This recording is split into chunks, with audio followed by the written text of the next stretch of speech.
Hey guys, today I'm going to show you how you can change the language on your Mercedes-Benz dashboard using MBUX.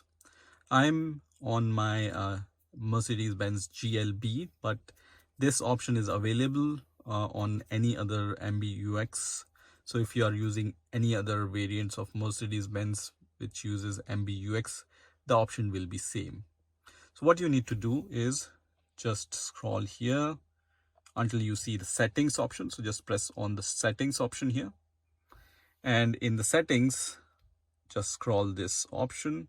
So here in the settings you need to press on system first, so just press on system here. So I'm going to press on system, and then when I scroll down here I can see this language option. So I'm going to press on language option. Right now English is selected. In my case I can change this language. For example, I can choose Deutsch or German language, and then the language of the MBUX interface will be changed to German. If I want to change it back to English, I can just change it back to English, and the language is changed again. So this is how you can change the language on your Mercedes-Benz car if it uses MBUX.